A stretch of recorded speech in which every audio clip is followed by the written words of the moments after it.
मंत्र पाठ करते हैं।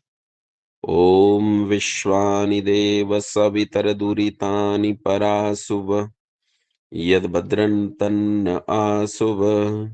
ओम शांति शांति शांति। नमस्ते आप सभी को। फिर से स्वागत है आपका इस कक्षा में। विषय चल रहा था अर्थ का, और अर्थ के विषय पर हम लोगों ने कुछ चर्चा की थी। पूर्व पक्ष किया था और पूर्व पक्ष के बाद समाधान पक्ष पर सामान्य सी कुछ चर्चा की थी। मैं दोहराकर आप सबको एक बार फिर से उस प्रवाह में लाने का प्रयास करता हूं जो हमारा उस दिन था। हमने चर्चा की थी कि आज संसार में धन के बारे में विविध प्रकार की जानकारियां, धन के संबंध में क्या व्यवहार होना चाहिए मनुष्य का, क्या नहीं, उसके बारे में विविध प्रकार के सिद्धांत भी, जैसे सिद्धांत तो वो नहीं है, लेकिन विविध प्रकार की कल्पनाएं जो हैं, विविध प्रकार के विकल्प जो हैं, वो समाज में स्थापित हो गए हैं। अब ये जो विकल्प और कल्पनाएं समाज में स्थापित हो गए हैं, इन कल्पनाओं के कारण समाज में क्या हो रहा है, उसे समझने के लिए हमने एक छोटा-सा दोहा उठाया था। साईं इतना दीजिए जामे कुटुम्ब समाए, मैं भी भूखा ना रहूँ साधु न भूखा जाए। मैंने आप लोगों से पूछा था कि आप में से कितने लोग इससे सहमत हैं और कितने लोग सहमत नहीं हैं। तो आप में से कुछ लोगों ने सहमति जताई थी, और जो जिन्होंने सहमति जताई थी उनका तो निश्चित रूप से जो मान्यता थी वो बहुत ही संवेदनात्मक मान्यता थी, बहुत सहानुभूतिपूर्ण मान्यता थी और बहुत त्याग वाली भावना थी उनकी। और जिन्होंने असहमति जताई थी वो बहुत तथ्यात्मक और तथ्यपरक थी। आइए इन दोनों के सम्मिलित सम्मिश्रण को समझने का प्रयास करते हैं, क्योंकि आपके दोनों ही पक्ष सही थे, उन दोनों सही पक्षों को समझने का प्रयास करते हैं। न तो उनका पक्ष गलत था जिन्होंने सहमति जताई, न तो उनका पक्ष गलत था जिन्होंने असहमति या नकारात्मकता जताई। अपितु दोनों एक-एक पक्ष के बारे में विचार कर रहे थे और दूसरे पक्ष के बारे में विचार थोड़ा कम हुआ।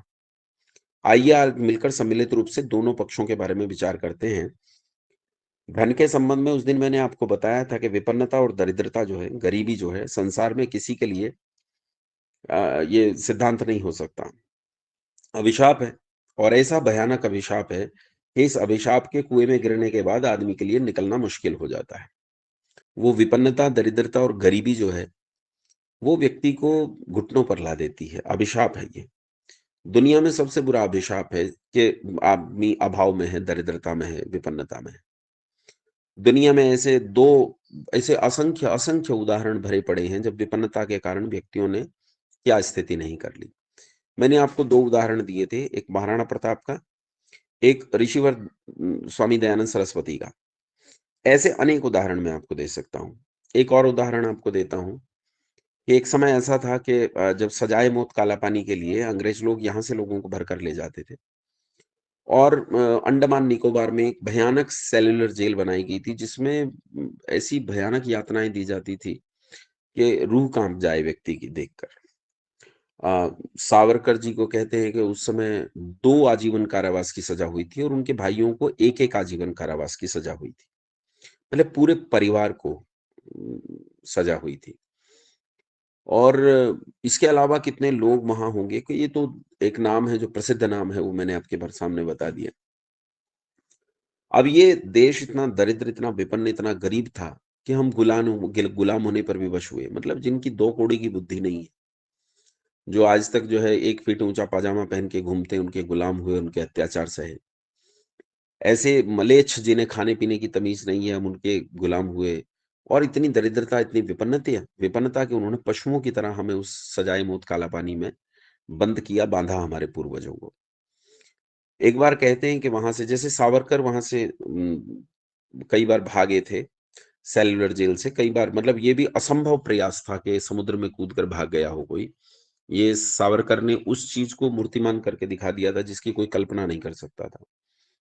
जबकि आप ये समझिए कि सावरकर एक तो बलशाली व्यक्ति वैसे ही नहीं थे, उनका शरीर एकदम दुबला-पतला, बहुत बहुत ही बहुत, मतलब कृशकाय व्यक्ति थे, केवल अस्थियाँ थी, मांस तो बहुत ही कम था, उनके शरीर पर जवानी में कभी मांस नहीं चढ़ा। उसके बाद जेल में रहने के बाद तो वो हड्डियों का ढाँचा मात्र रह गए थे।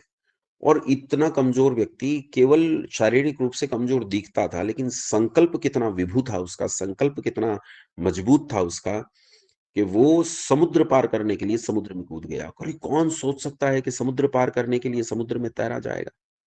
लेकिन वो कूद गया और पकड़ा गया दोनों तीनों बार। उस ऐसी घटनाएँ उसके बाद कई घटी। एक बार एक दस्ता कूद गया जिसमें लगभग 8 लड़के थे। वो 8 लड़के अच्छे मजबूत थे, वो तैर कर किसी दूर टापू पर चले गए। वहाँ तक तैर गए। अब बड़ी मुश्किल से तैरे, कैसे तैरे होंगे? खैर वो तैर कर वहाँ टापू पर पहुँच गए। लेकिन टापू ऐसा निर्जन था कि वहाँ खाने के लिए कुछ भी नहीं था। 1 दिन सह गए, 2 दिन सह गए, 4-5 दिन, 6 दिन, 8 दिन, 10 दिन सह गए, लेकिन फिर भूख व्यक्ति को तोड़ देती है। आप आश्चर्य करेंगे, ये वे लोग थे जिन्होंने स्वतंत्रता के लिए अपना जीवन कुर्बान कर दिया, जिन्हें स्वतंत्रता के अलावा जिनके सामने कोई कुछ भी दिखाई जिन्हें नहीं देता था, वो लोग थे। उनमें से एक व्यक्ति दूसरे को मार कर खा गया। देखो दरिद्रता कितनी भयानक चीज़ होती है। उसने पीछे से हमला किया और वो मार कर खा गया। हालाँकि वो मतलब मांसाहारी संप्रदाय से था, लेकिन फिर भी ये कितनी भयंकर स्थिति है। मांसाहारी संप्रदाय समझ रहे हैं ना किनकी बात कर रहा हूँ? उस संप्रदाय से था, लेकिन ये कितनी भयानक बात है कि विपन्नता में व्यक्ति की बुद्धि शून्य हो जाती है, व्यक्ति सोचना बंद कर देता है और वो क्या मनुष्य को भी खा सकता है? ये कितनी गंभीर स्थिति है। विपन्नता बहुत बुरी स्थिति और इसी विपन्नता से हमें संतोष की शिक्षा देते हैं बाबा। बाबा कितने कल्पना नहीं की जा सकती, इनकी गिनती नहीं की जा सकती कि कितने बाबा इस देश में भरे पड़े हैं। मतलब ज़र्रे-ज़र्रे पे बाबा है। हर हर स्तर का बाबा है, कॉलोनी का बाबा, नगर का बाबा, उपनगर का बाबा, राष्ट्रीय स्तर पे, अंतर्राष्ट्रीय स्तर पे बाबा हैं। हज़ारों हज़ार करोड़ रुपए की संपत्ति इन बाबाओं के पास है। एक-एक बाबा जब पकड़ा गया या मरा, तो कई-कई हज़ार करोड़ रुपए की संपत्ति बाबाओं के पास से बरामद हुई। इतनी संपत्ति लिए हुए बाबा हमें शिक्षा देते हैं संतोष की, मर्सिडीज़ गाड़ियों में, ऑडी गाड़ियों में, हेलीकॉप्टर्स हैं इनके पास और हमारे लिए शिक्षा संतोष की, तुम संतोष रखो। तुम संतोष के अलावा कुछ न रखो। तो उस समय इन लोगों ने जब संतोष की शिक्षा दी तो मैंने आपको एक कहानी सुनाई थी एक युवक की कि एक युवक एड़ियाँ रगड़ कर मर गया इन बाबाओं के चक्कर में फँसकर और उसने कभी मुँह उठाकर नहीं देखा। लेकिन तब हमें शिक्षा देते हैं आचार्य चाणक्य। हमें शिक्षा देते हैं आचार्य चाणक्य कि हमें कैसे जीना चाहिए। मैंने आपको बताए थे ना बाबाओं के सिद्धांत मैंने कहा था, इनके सीधे सिद्धांत हैं कि रोटी खाओ शक्कर से, दुनिया ठग लो मक्कर से। इनके सिद्धांत हैं धर्मष्टका कर्मष्टका टका ही परमम पदम यस्य गृहे टका नास्ति स टकाम टकटकायते। अर्थात जिसके घर में टका नहीं है भैया वो किसी काम का नहीं है। इसलिए इनके सीधे सिद्धांत है ये टके पर दृष्टि जमाए होते हैं और उस टके के लिए ये अपने चेलों को पहले एक बड़ा संप्रदाय खड़ा करते हैं और उस संप्रदाय को खड़ा करके फिर ये उन चेलों को ऐसी मूर्खतापूर्ण शिक्षाएं देते हैं कि उनका तो जीवन नष्ट होता ही है, सामूहिक रूप से उस राष्ट्र, उस देश, उस समाज का भी जीवन नष्ट होता है। लेकिन आओ आचार्य चाणक्य से पूछते हैं। आचार्य चाणक्य विद्वान हैं, वो बाबा नहीं है, अनपढ़ नहीं है।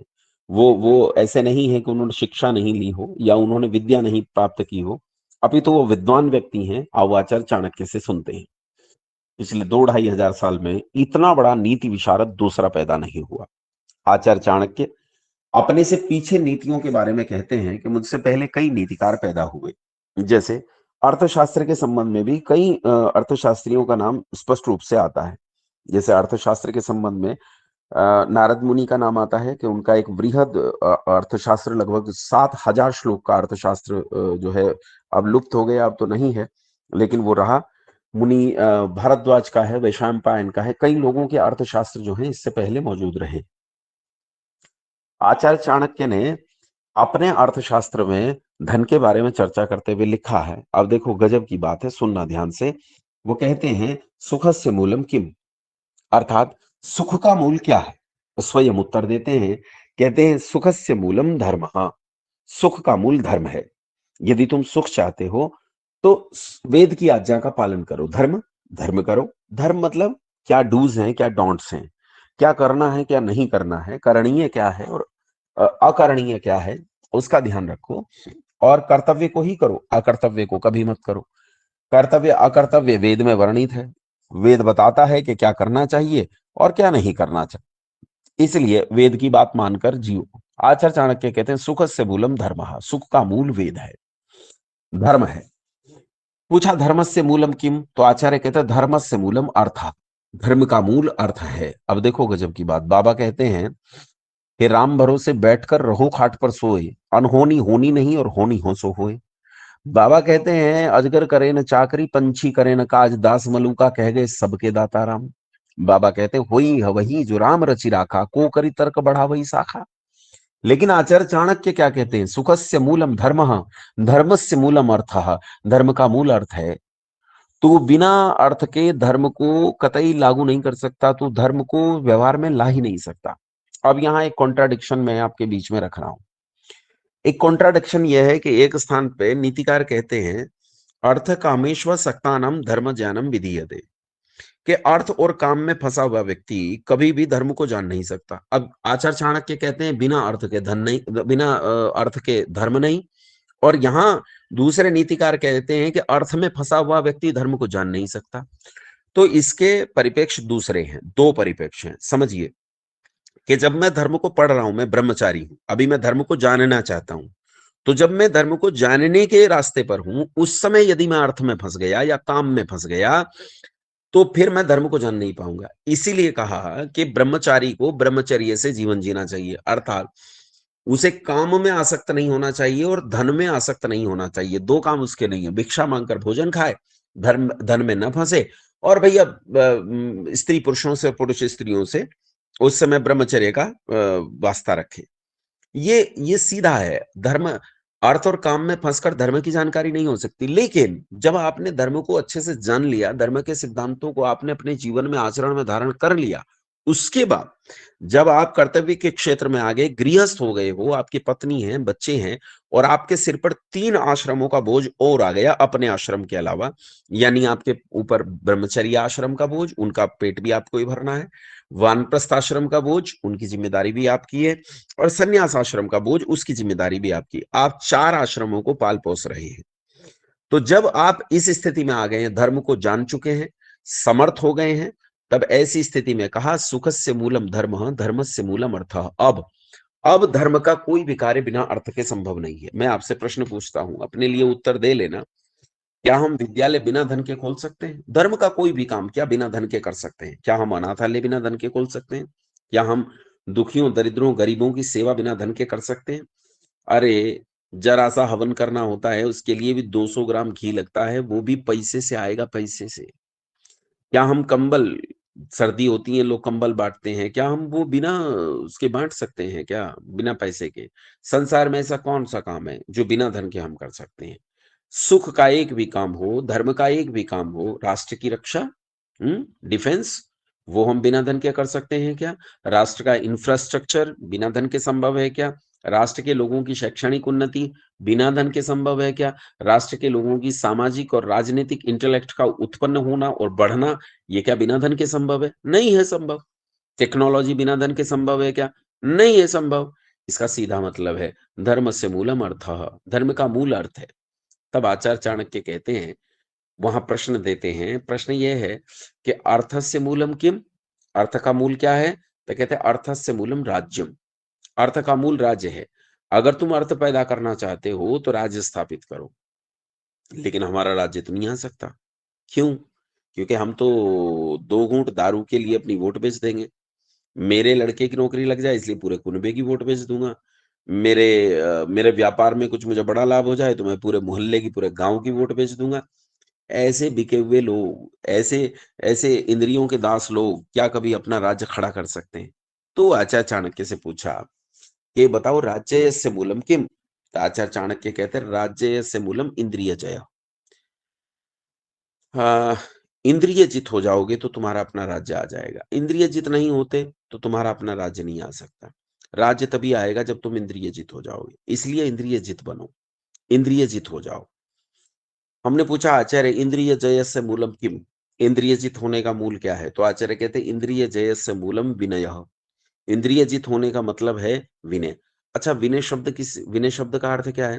नम्रता, विनम्रता भी, प्रार्थना। हाँ, हाँ। विनम्रता।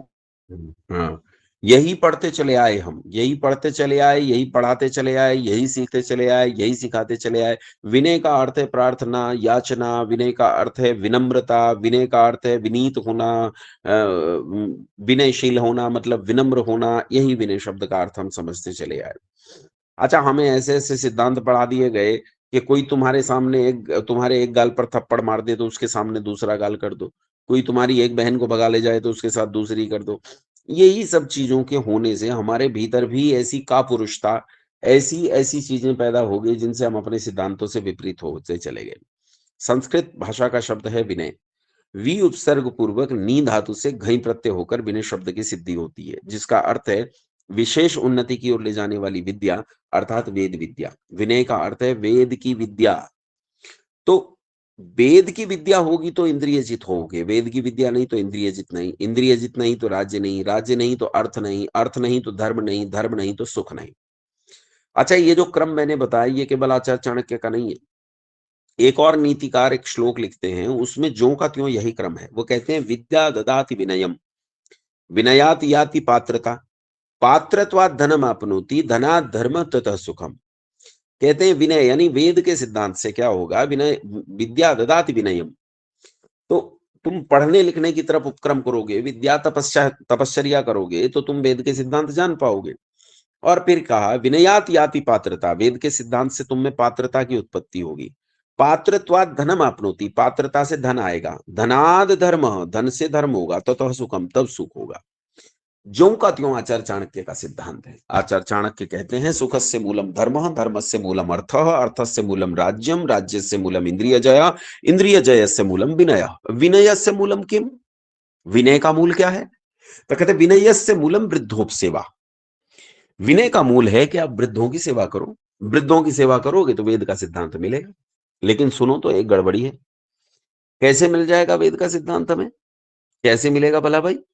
ये सोचो कि जब हम अ, ऐसे वृद्ध की सेवा करें जो अनपढ़ हो, अशिक्षित हो, उसने तो वेद देखा ही नहीं है, तो फिर कैसे मिलेगा? तो यहाँ वृद्ध शब्द का अर्थ समझो।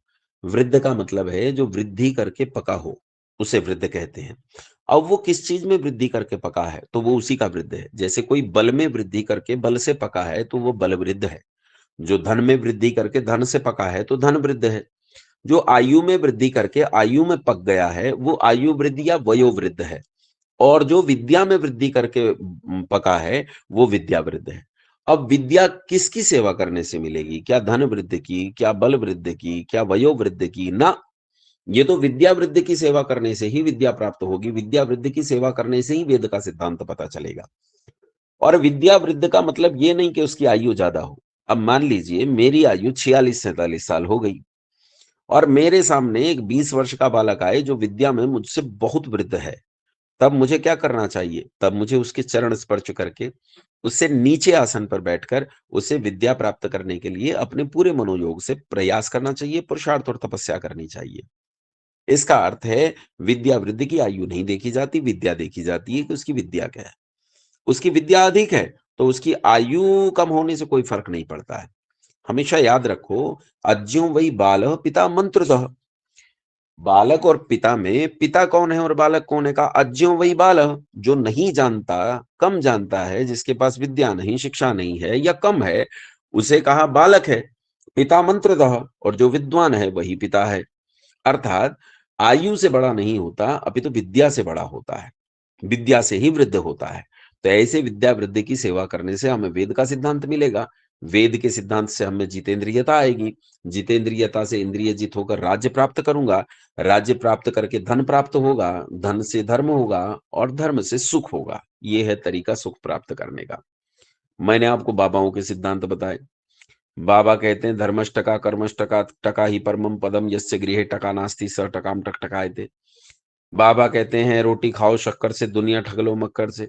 हैं, बाबा कहते हैं अजगर करे न चाकरी, पंछी करे न काज, दास मलुका कह गए सबके दाता राम। और मैंने आपको आचार्य चाणक्य के सिद्धांत बताए। एक बार सामूहिक रूप से मुझे बता देंगे, माइक अनम्यूट कर दीजिए सबके लिए। एक बार सामूहिक रूप से मुझे बता देंगे किसके सिद्धांत में चलें, बाबाओं के या आचार्य चाणक्य के?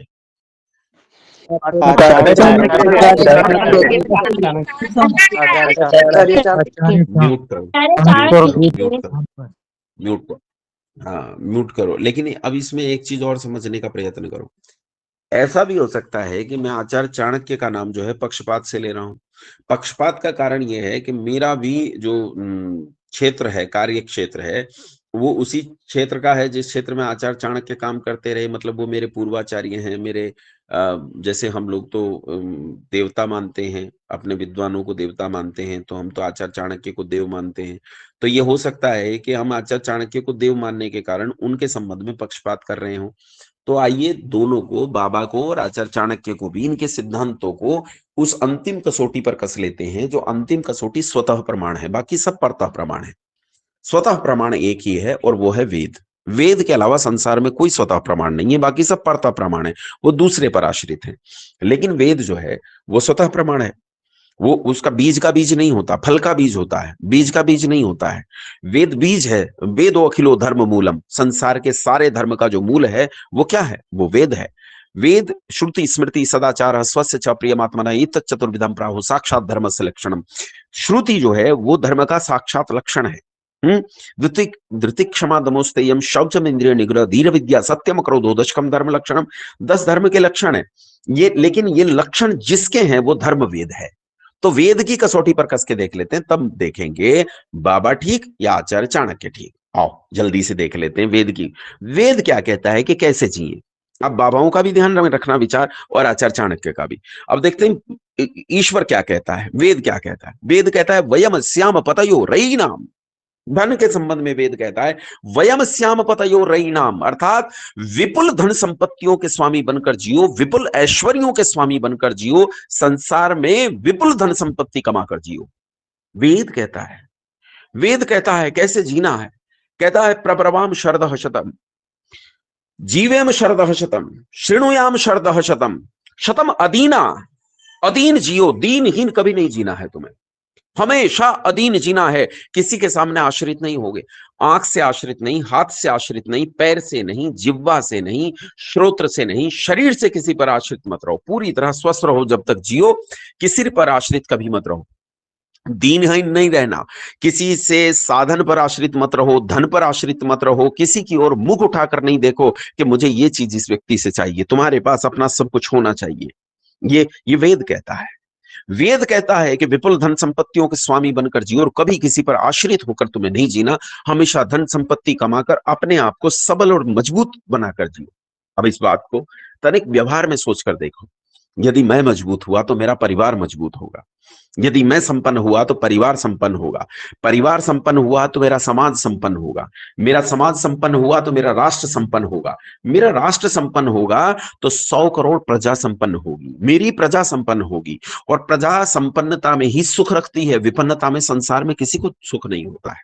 विपन्नता सुख का कारक नहीं है, संपन्नता सुख का कारक है। संपन्नता सुख के कारण ही उसे संपन्नता कहते हैं, और किस कारण से कहते हैं। इसलिए बंधुओं, अब आपको विचार करना है कि आपको बाबाओं के चक्करों में चलना है या आपको आचार्य चाणक्य जैसे विद्वानों के चक्कर में, वो आचार्य मुनि भारद्वाज, मुनि वशिष्ठ, मुनि पाणिनि, मुनि पतंजलि, इनके सिद्धांत में चलना है, स्वयं परमपिता परमात्मा के ईश्वर के सिद्धांत में चलना है, या तुम्हें वही बाबाओं के चक्कर में चलना है। अच्छा, आपकी स्वतंत्रता है, मेरी तो कोई बाध्यता नहीं। आपको बाबा ठीक लगते हैं तो वही बढ़िया है। लेकिन यदि आपको लगता है कि शास्त्र ठीक है, यदि आपको लगता है कि शास्त्र के अनुकूल चलने वे पूर्वाचार्य और ऋषि मुनि अधिक अनुकूल पढ़ते हैं, तो वह ठीक है। विचार आपको ही करना है क्या करना है। लेकिन ये याद रखो, संसार में एकमात्र तरीका यही है कि हम पुरुषार्थ से जिए, परिश्रम से जिए। कभी संसार में चमत्कार आदि मूर्खताओं पर विश्वास नहीं करना। पंडित चमुपति एमए नाम के एक बड़े विद्वान हुए, प्रोफेसर रहे, गुलामी के काल में थे, गुलामी के बाद तक भी रहे। पंडित चमुपति एमए ने एक स्थान पर लिखा है कि चमत्कार केवल मूर्खों में धर्म होता है। जहां मूर्ख होते हैं, बुद्धि नहीं होती, वहां चमत्कार को ही धर्म मान लिया जाता है। बुद्धिमानों में पुरुषार्थ ही चमत्कार होता है। बुद्धिमान लोग अपने पुरुषार्थ पर, अपने बाजुओं पर यकीन रखते हैं।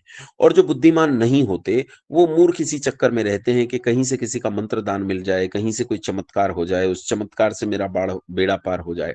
सोचो, क्या जब जिस समय माँ भगवती जानकी का अपहरण हो गया और वो चली गई, उसे दुष्ट उठाकर ले गया माँ को, तो उस समय क्या भगवान राम किसी धागे ताबीज के चक्कर में रहे?